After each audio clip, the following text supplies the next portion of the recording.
कांग्रेस के नेता श्री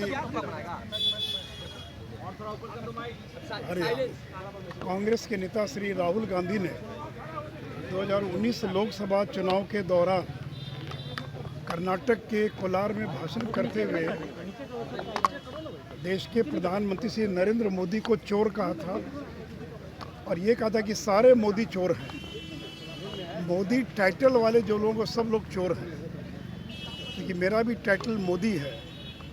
और उनके इस बयान के बाद मैं जब सचिवालय गया या कहीं बाजार में गया तो लोग मेरा मजाक उड़ा रहे थे कि सारे मोदी चोर हैं।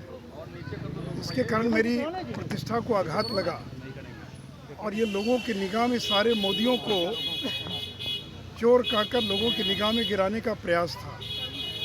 और इसलिए मैंने यहाँ पर मुकदमा मानहानि का मुकदमा दायर किया था।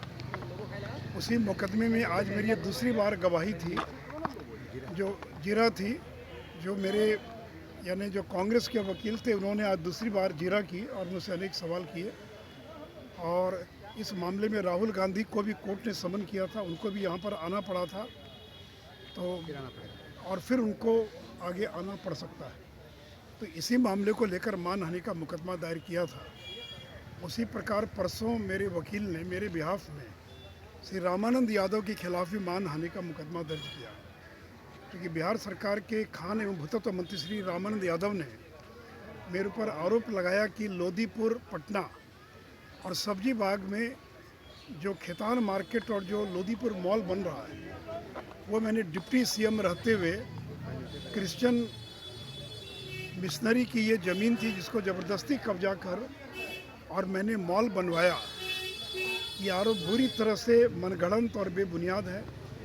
इस आरोप के पक्ष में न तो कोई दस्तावेज उन्होंने प्रस्तुत किया, न कोई कागज प्रस्तुत किया और न ही माफ़ी मांगी। इसीलिए उनके खिलाफ में मानहानि का मुकदमा दायर किया गया है आईपीसी की धारा 499 और 500 के अंतर्गत, जिसमें कोर्ट से हमने आग्रह किया है कि श्री रामानंद यादव को वारंट के खिलाफ वारंट निर्गत किया जाए, उनको कोर्ट में हाजिर किया जाए, इस मामले का ट्रायल किया जाए और उनको सज़ा सुनाई जाए। इसके पहले मनोज झा जो राष्ट्रीय जनता दल के सांसद हैं और श्री चितरंजन गगन जो राजद के प्रवक्ता हैं, उन्होंने भी 3 वर्ष पूर्व इसी प्रकार का बेबुनियाद आरोप मेरे ऊपर लगाकर मेरा चरित्र हनन करने का प्रयास किया था। उस मामले में भी मैंने मानहानि का मुकदमा दायर किया था। उसमें श्री मनोज और श्री चितरंजन गगन को समन हुआ है और कोर्ट ने उस मामले का कॉग्निजेंस लिया है। तो अगर आपके पास कोई सबूत है तो सार्वजनिक करना चाहिए, बताना चाहिए। यूँ ही किसी जनप्रतिनिधि के बारे में आरोप लगा देंगे तो ये कदापि उचित नहीं है। और इसलिए मैंने श्री मनोज झा, श्री रामानंद यादव और श्री राहुल गांधी के खिलाफ में और मानहानि का मुकदमा दायर किया था, जो अभी जो मामले अलग अलग स्टेजेस के हैं। कोई टिप्पणी नहीं करूँगा। गिरफ्तारी हुई है, गिरफ्तारी तो हर मामले में देर सवेर हो जाती है, लेकिन सवाल ये कि जिस तरह की घटना घटी है इससे लोग दहशत में जी रहे हैं, लोग डरे हुए हैं। और अब इनकी सरकार के जो विधायक और मंत्री हैं वो मनबड़ू होते जा रहे हैं। कल ही नवादा के अंदर राजवल्लभ यादव जो एक बलात्कार के मामलों में सजा याफ्ता है, उनकी पत्नी विवाह यादव वो नवादा के अंदर जो मीटिंग हो रही थी, मीटिंग में घुस जाती हैं और अपशब्दों का प्रयोग करती हैं, हंगामा करती हैं और समीर महासेठ को वहाँ से भागना पड़ता है। लिटरली उनको वहाँ से भागना पड़ता है, मीटिंग स्थगित करनी पड़ती है। तो विधायक जो है वो उसके निगाह में मंत्री का कोई महत्व नहीं है और मंत्री को मीटिंग छोड़कर भागना पड़ता है, मीटिंग स्थगित करना पड़ता है। बीमा भारती अपनी पार्टी के मंत्री के खिलाफ आपराधिक मामलों में लिप्त होने का आरोप लगा रही है और उससे जो सुधाकर सिंह है वो करे कि मैं चोरों का सरदार हूँ और आज भी अपनी बात पर कायम है, तो वो मुख्यमंत्री को चुनौती दे रहे हैं। और कोई मंत्री मुख्यमंत्री से बिना बात किए और छोड़कर मीटिंग चला जाए, इससे बड़ा मुख्यमंत्री का अपमान क्या हो। तो उनका जो प्रभाव था, जो आभा थी, वो कम होती जा रही है। अब नीतीश जी बेचारे हो गए, वो लालू यादव की दया पर हैं लालू यादव की कृपा पर हैं कि वो कब तक मुख्यमंत्री रहेंगे ये किसी को पता नहीं, क्योंकि समझौता ये हुआ है कि 2025 में के पहले मुख्यमंत्री की गद्दी तेजस्वी यादव को सौंप दी जाएगी और नीतीश जी बेदखल हो जाएंगे, वो बेरोजगार हो जाएंगे, प्रधानमंत्री तो नहीं बनेंगे बल्कि मुख्यमंत्री की उनकी गद्दी भी जो है चली जाएगी। नीतीश जी ने कहा है सर कि अगर वो प्रधानमंत्री बनते हैं तो ना 9 मन तेल होगा ना राधा नाचेगी। तो ये बोलने में क्या लगता है? केसीआर ने परसों ये ऐलान किया है कि वो अगर प्रधानमंत्री बन गए तो पूरे देश में बिजली का बिल माफ़ कर देंगे और पानी का बिल माफ़ कर देंगे। तो अभी तो रोज़ नई नई घोषणा आपको सुनने को मिलेगी, जिनको जो कभी सत्ता से 1000 मील दूर हैं, जिनकी विपक्षी एकता का प्रयास पहले ही समाप्त हो गया।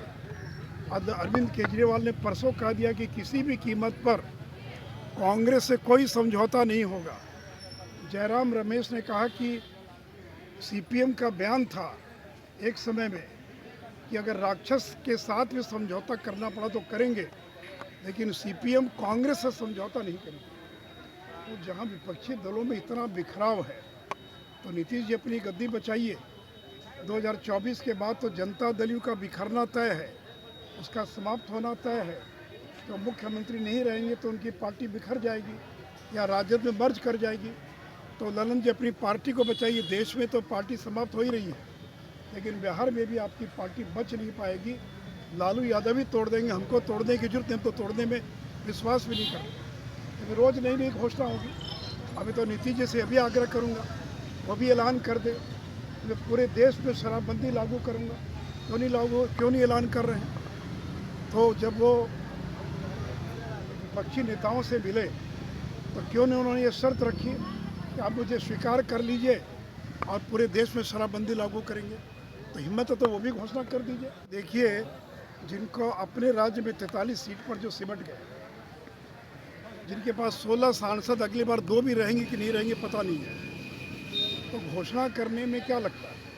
और जब लालू जी थे रेल मंत्री और 10 साल यूपी की सरकार थी, तो बिहार को विशेष राज्य का दर्जा क्यों नहीं दिलवाया? और नीतीश जी भी तो लंबे समय थे ना रेल मंत्री और केंद्र में मंत्री। अब तो विशेष राज्य की अवधारणा ही खत्म कर दिया। नीतीश जी ने रघुराम राजन कमेटी का गठन किया था। उस रघुराम राजन कमेटी ने ही यह कह दिया कि स्पेशल कैटेगरी स्टेट की अब आवश्यकता नहीं, अब तो देश में कोई भी राज्य नहीं है। तो इसलिए कुछ ना कुछ बोलते रहना, मीडिया में बने रहना, पब्लिसिटी मिलती रहे। और नीतीश जी जिस प्रकार की भाषा का प्रयोग कर रहे हैं वो बहुत ही आश्चर्यजनक है। प्रशांत किशोर को तुम ताम की बात तुम ताम से संबोधित कर रहे हैं, आरसीपी सिंह को तुम ताम कर रहे हैं, अंड बंड, कल गधा शब्द का प्रयोग कर दिया। तो ये उनकी हताशा और निराशा का परिचायक है। जब कोई आदमी अपना कॉन्फिडेंस छोड़ देता है, उसका कॉन्फिडेंस विश्वास कम हो जाता है, तो गाली गलौज पे उतर आता है। वो हर चीज़ को जातीय रंग देने का प्रयास करता है। तो इसलिए मुझे बहुत दुख है कि नीतीश जी और इस स्तर पर गिरकर बयानबाजी उन्होंने प्रारंभ कर दी। नमस्कार, मैं हूं मानक गुप्ता। अगर आपको हमारा ये वीडियो पसंद आया हो तो इसे लाइक और शेयर जरूर करें, और हां, हमें सब्सक्राइब और फॉलो करना ना भूलें ताकि आप देश और दुनिया की कोई खबर मिस ना करें। तो जुड़े रहिए हमारे साथ और देखते रहिए न्यूज़ 24।